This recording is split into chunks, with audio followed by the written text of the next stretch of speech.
Hello, I'm Eric, and I'm here to tell you about the radical British politician they forgot Peter Alfred Taylor, 30 July 1819 20 December 1891, was a British politician and radical. Delve into the life of this remarkable figure, beginning with his biography. Taylor was born in London. He was the son of another Peter Alfred Taylor, a silk merchant, and the nephew of Samuel Courtauld. He was educated at a school in Hove, Sussex, run by J.P. Malison, his uncle and the Unitarian minister for Brighton.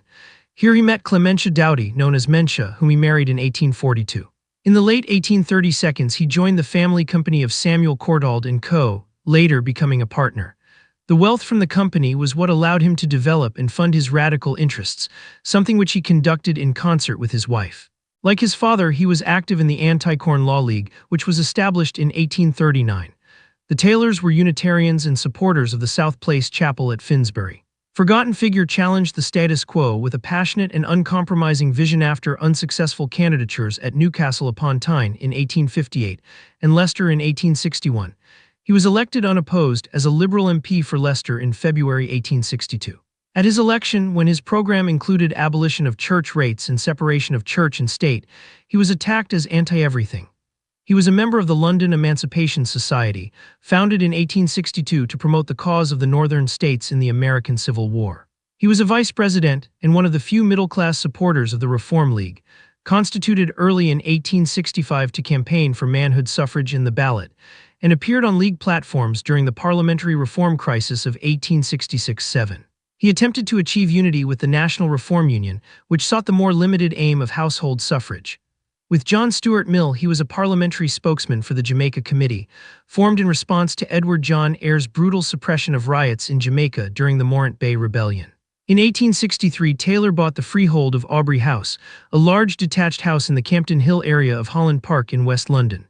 The Taylors opened the Aubrey Institute in the grounds of the house.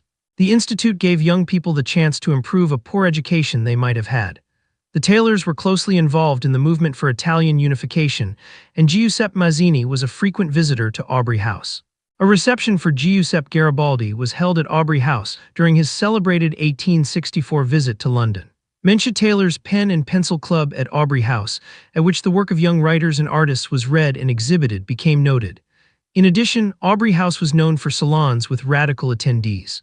The Taylors' social gatherings were also described by the American author Louisa May Alcott. A London County Council blue plaque commemorates the Taylors and other notable residents of Aubrey House. From 1879, Taylor was against compulsory vaccination on the basis that penalties for refusing vaccination were infringements of personal rights.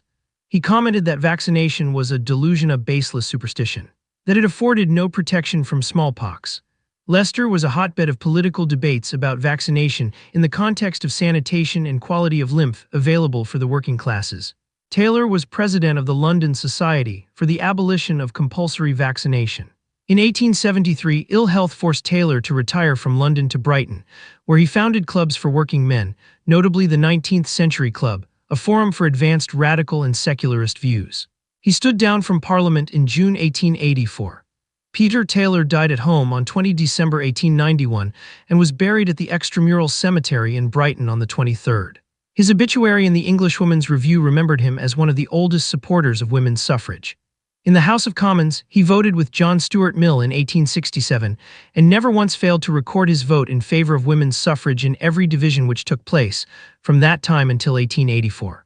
Payment of members 1870, Game Laws 1873, Opening of museums on Sundays 1874, the Cat 1875, Current fallacies about vaccination 1881, Anti-vaccination 1882, Speeches of Mr. P.A. Taylor and Mr. C.H. Hopwood on vaccination 1883, Personal rights 1884. A forgotten figure challenged the status quo, revealing a surprising story of political rebellion.